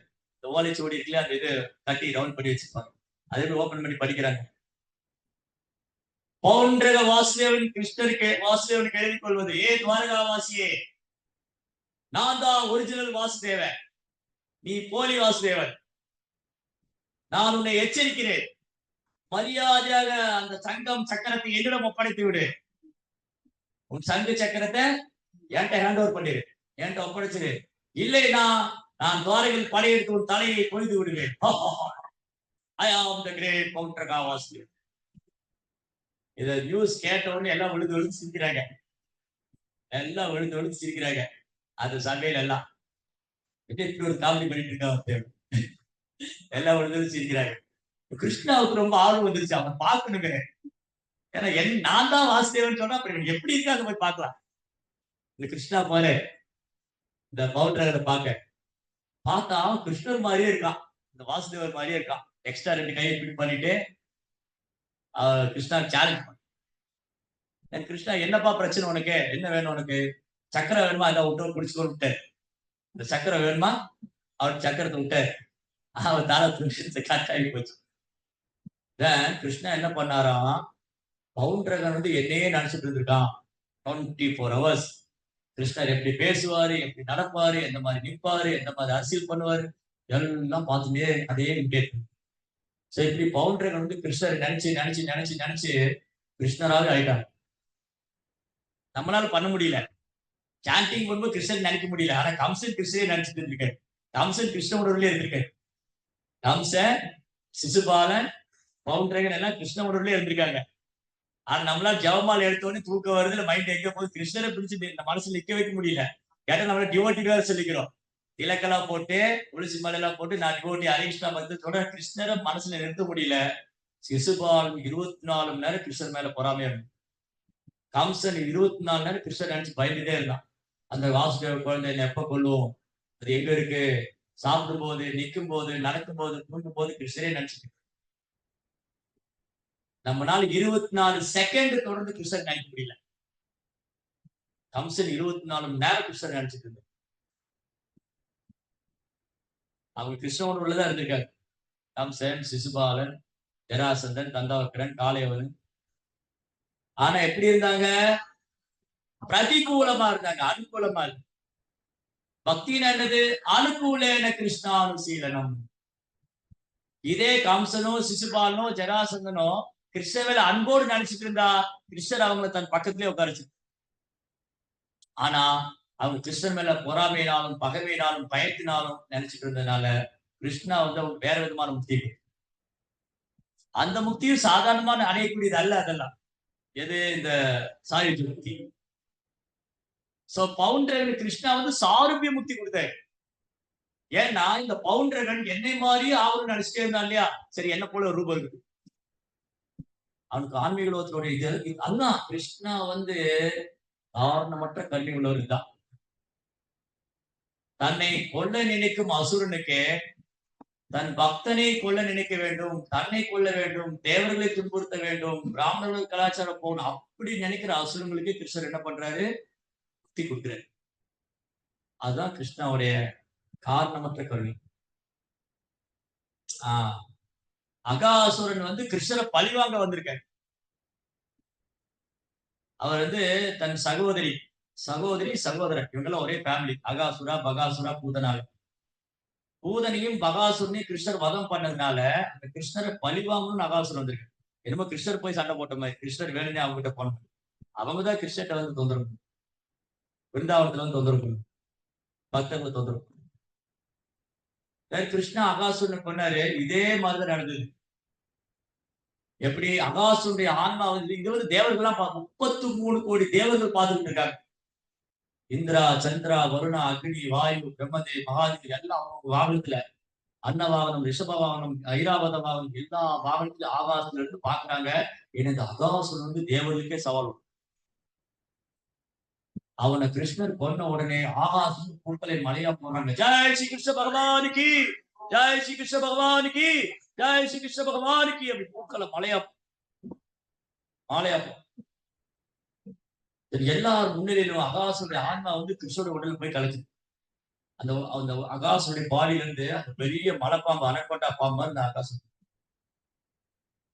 அந்த அனகோண்டா பாம்பு, அகாசுடைய மலைப்பாம்பு, அதுல இருந்து அந்த ஆன்மா வெளியே வந்து அது கிருஷ்ணாவோட உடல்ல கலந்து. ஃபர்ஸ்ட் சாயுஜன் தான். ஆனா ஆச்சாரியர் என்ன சொல்றாங்க, அவனுக்கு சாரூபியம் கொடுத்தாருன்னு சொல்றாங்க. நீங்க பாகவதம் 10th ஸ்டாண்டர்ட்ல படிச்சா தெரியும்.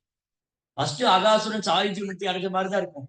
ஆனா என்ன ஆயிடுச்சுன்னா, ஏன் கிருஷ்ணர் அகாசுரனுக்கு சாரூபிய முக்தி கொடுத்தாருன்னா, அகாசுடைய உடம்பு வந்து கோபர்களுக்கு விளையாட்டு மைதானம் ஆயிடுச்சு.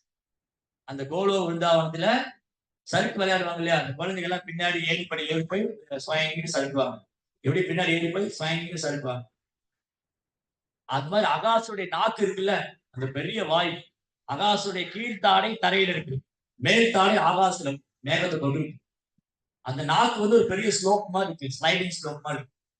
அது இந்த குழந்தைங்க எல்லாம் விளையாடும். கிருஷ்ணாவுடைய நண்பர்களுக்கு விளையாட்டு மைதானம் ஆயிடுச்சு அகாசுடைய பாடி. இப்படி தன் நண்பர்களை மகிழ்விச்சதுனால அகாசுரனுக்கு வந்து கிருஷ்ணா சாரூபிய முக்தி கொடுத்தாருன்னு ஆச்சரியம். சாரூபிய முக்தி வந்து பக்தர்கள் மட்டும்தான் அடைய முடியும். ஆனா கிருஷ்ணாவுடைய கருணையால பவுண்டரகன் அகாசுரன் போன்றவங்க. அதான் நாரதர் சொன்னாரு, ஏனக்கேன பிரகாரேன எப்படியாவது மனதில கிருஷ்ணரை நிறுத்தணும். ராகா காம குரோதா பயா பேசா, காமத்தினாலேயோ பயத்தினாலேயோ ஏதோ ஒரு வகையில கிருஷ்ணரை நினைக்கணும். இப்ப இவங்க அப்படிதான் நினைச்சாங்க. ஆனா அனுகூலமா நினைக்கல. அங்கதான் பிரச்சனை. கிருஷ்ணருக்கு அனுகூலமா பக்தி பண்ணல. உத்தமமான பக்தி எனக்கு அனுகூலேன கிருஷ்ணா அனுசீலன். இவங்க அனுகூலமான பக்தி பண்ணல. கிருஷ்ணரை வந்து பொறாமையா, அவர் பகைவனா, எதிரியா அப்படி நினைச்சாங்க. ஆனா கிருஷ்ணர் அதுக்கு எப்படி ரெஸ்பிரிகேட் பண்ணாரு? அவங்க மேல விரோதத்தை கிருஷ்ணர் காமிக்கல. அவங்களுக்கு மோட்சம் கொடுத்தாரு. இதுதான் பகவானுடைய கருணை. அப்போ அசுர குணம் படைத்த, குணத்துலதான் அசுரங்க, தோற்றத்தில் இல்ல. அசுர குணம் படைத்த பிரலம்பன். பிரலம்பன் என்ன பண்ணாரு? பலராமர் ரொம்ப தூரம் தூக்கிட்டு போயிடுவார். கிருஷ்ணாட்ட இருந்து பலராமர் பிரிக்கணும். கிருஷ்ணாட்ட இருந்து பலராமர் பிரிச்சு, நான் முதல்ல பலராமரை கொண்டுட்டா அப்புறம் கிருஷ்ணர் ஈஸியா கொள்ளலாம். இந்த ஒரு அசுரங்களுக்கும் ஒரு காரணம் இருக்கு.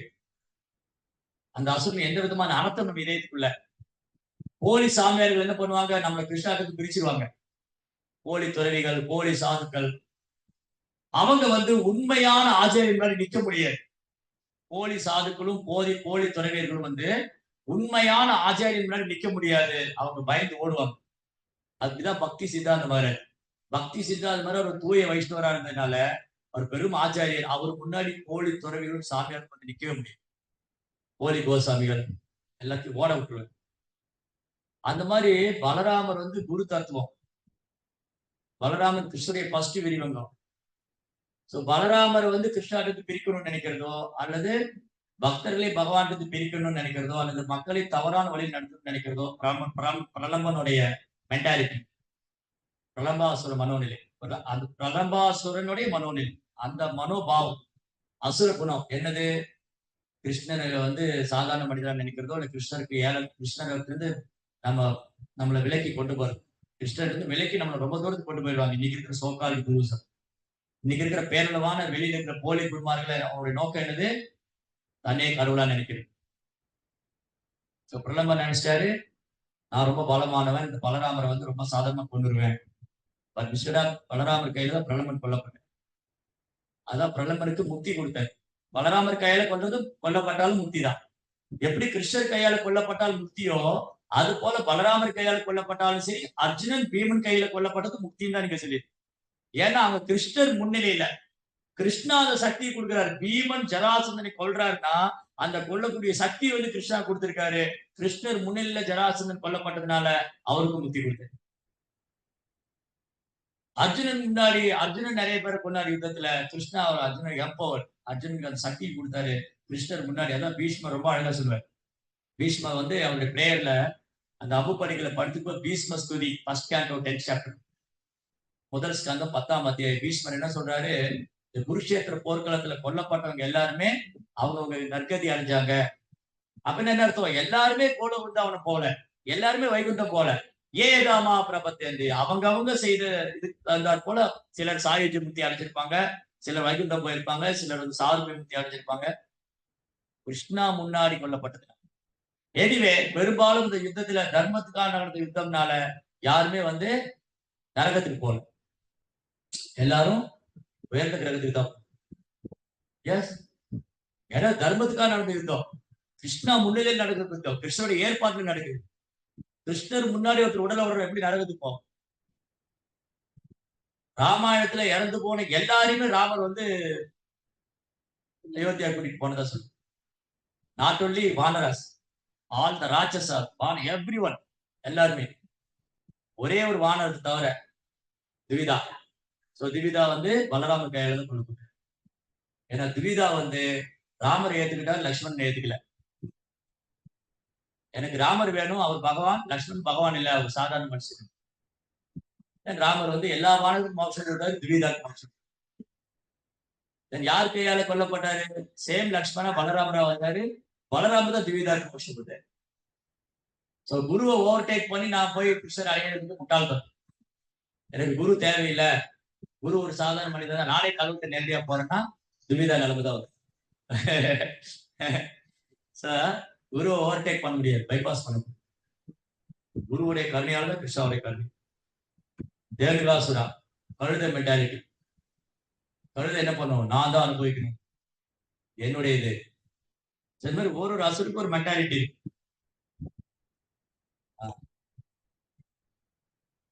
சோ இப்படி இவங்க எல்லாம் கொல்லப்பட்டாங்க. இது எல்லாமே கிருஷ்ணா கருணை தான், கிருஷ்ணாவுடைய கருணை தான்.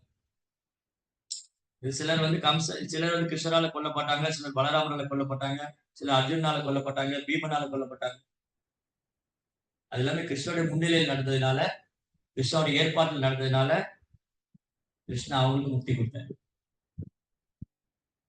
அதனாலதான் பிரபுபால் அழகா கேட்கிறாரு, கிருஷ்ணர் கையால கொல்லப்படுறவங்களுக்கே முக்தி அப்படின்னா இந்த கடைசி last end of the பாப்பர்ட்ல Prabhupada சொல்றாரு, பகவானோடு விரோதத்துடன் நடந்து கொண்டவர்களுக்கே இத்தகைய நன்மை என்றால் உன்னதமான உறவு முறையில் ஆர்வத்தோடு அவருக்கு தொண்டு செய்கிற நிலையை ஒருவரால் யோசித்து பார்க்க முடியும்.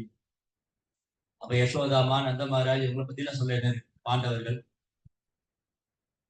சோ இது ஆக்சுவலி இது ஒரு ரொம்ப ஒரு முக்கியமான டாபிக். இது இது இது எப்படின்னா, கிருஷ்ணர் இப்படி கருணைனா இதே மாதிரிதான் கிருஷ்ணாவுடைய தூய பக்தர். கிருஷ்ணாவுடைய தூய பக்தர் யாரையும் பாரபட்சம் பார்க்கறது. மயங்கிற அரக்கன் வந்து அர்ஜுனன் சரணாகிட்டார், என்னை காப்பாத்துங்க. அந்த கந்தர்வ வனத்தை வந்து காட்டு தீக்கு இரையாக்கும் போது, தீக்கு இரையாக்கும் போது அர்ஜுனன் இமிடியட்டா அவரை அடைக்கலம் எடுத்துக்கிறார். அர்ஜுனன் வெறுக்கல, இவன் அசுரன், நான் எடுத்துக்க மாட்டேன்னு சொல்லு, நீ அடைக்கலம்னு வந்துட்டான், நான் அவனுக்கு பாதுகாக்கணும். இதுதான் வைஷ்ணவம்.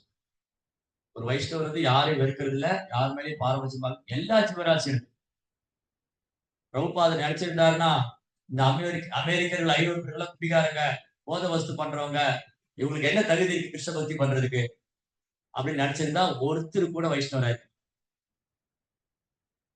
பிரபுபாதருக்கு முன்னாடி போனவங்க அப்படிதான் நினைச்சாங்க. பிரபுபாதர் வந்து அபய சன்னாரவிந்த பக்தி வேதாந்த சுவாமி பிரபுபாதா அவர் மேற்கத்திய நாட்டுக்கு போறதுக்கு முன்னாடியே 2-3 சீடர்களை சித்தாந்த மகாராஜ் அனுப்பிச்சார். பக்தி சித்தாந்த சஷ்டால் ஐரோப்பிய நாடுகளுக்கு போனாங்க. ஓடி திரும்பி ஓடி வந்துட்டாங்க. ஐயோ, அங்கெல்லாம் வந்து நம்மளுடைய பக்தியை பார்த்துட்டு பாதுகாக்கிறது பெரிய விஷயம். அங்க போய் இத்தனைக்கு வயசானவங்க, சாதுக்கள், சன்னியாசிங்க, அவங்க என்ன கொஞ்சம் சொல்றாங்க மகாராஜ் அங்கெல்லாம் பிரச்சாரம் பண்ண முடியாது, உள்ள பக்தியும் போயிடும்.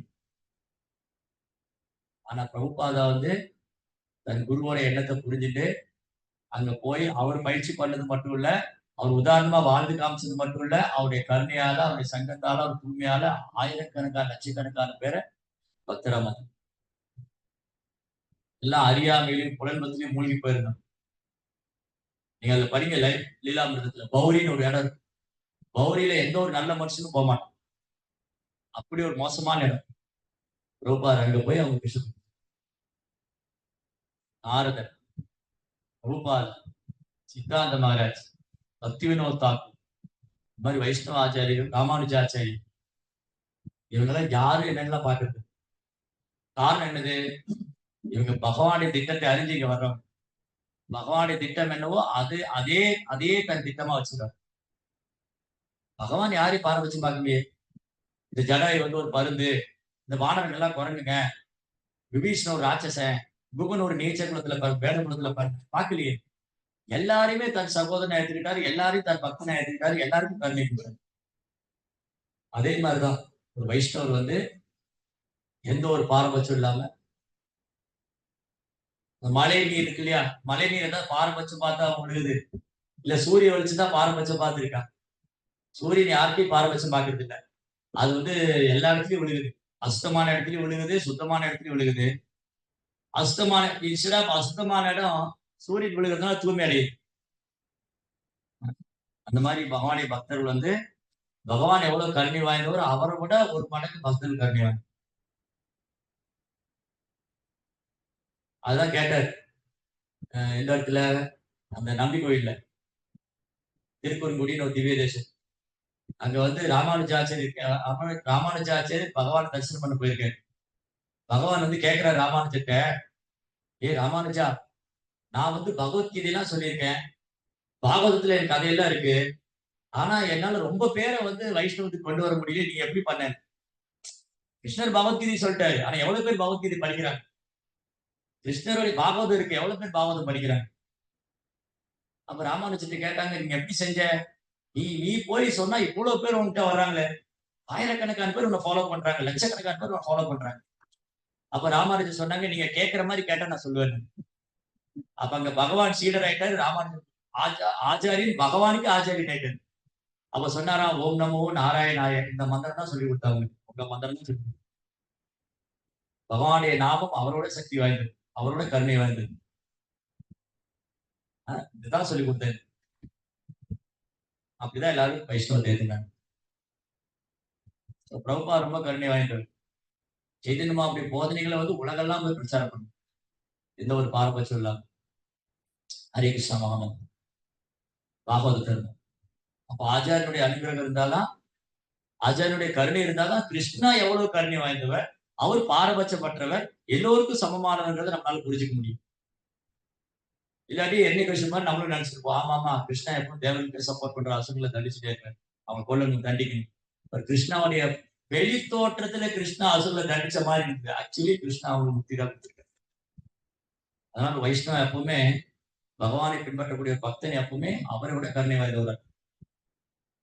கிருபா சிந்து பேவச்ச, வைஷ்ணவான கிருபா சிந்து, கருணை கடல்.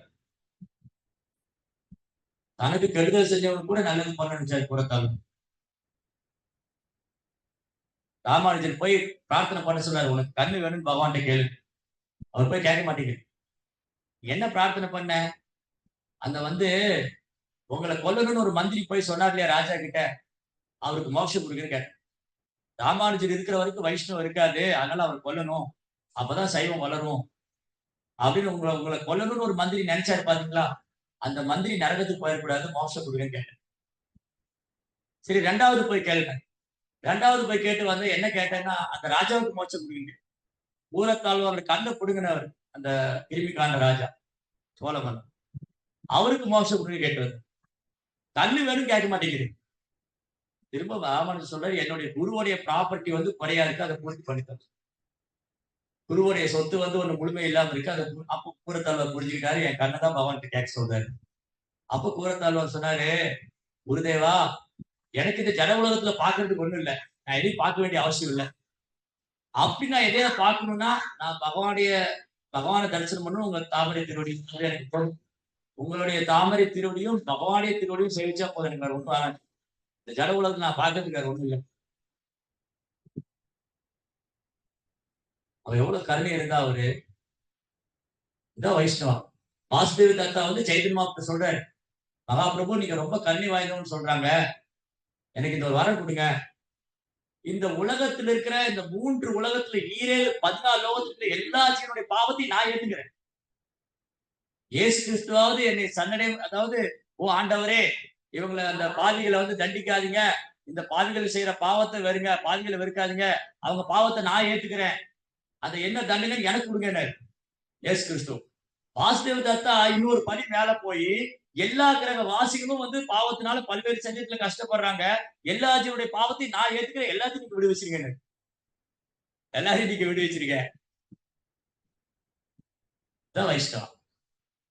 எந்த ஒரு பாரபட்சம் கிடையாது, எந்த ஒரு பச்சாதாபம் கிடையாது, வேற்றுமை கிடையாது, வேஷம் கிடையாது.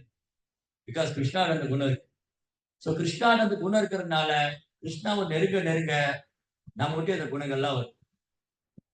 ஒரு தூய பக்தருக்கு சேவை பண்றது மூலமா, ஏன்னா தூய பக்தர்கிட்ட வந்து பியூர் டிவோட்டியஸ் ஆச்சாரியா, ஒரு தூய பக்தர் வந்து குணங்களால் கிறிஸ்துவோட ஒன்றான ஆன்மீகருடைய பார்வையில பேதமே இருக்காது.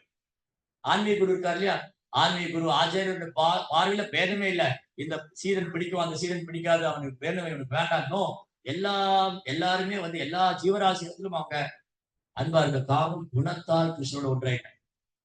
அத்தகு பகவானுக்கும் பகவான் தூய பக்தருக்கும் நாம் சேவை செய்யும் போது படிப்படியா இந்த குணம் நம்ம கிட்ட தோன்றாது. ஹரே கிருஷ்ணா. ரங்கா ஸ்ரீமத் பாகவதம் கி, ஸ்ரீல பிரபுபாத் கி. ஓகே. ஏதாவது கேள்விகள், சந்தேகம் இருந்தா கேட்கலாம். உங்க கருத்துக்கள் எதா இருந்தாலும் சொல்லுங்க.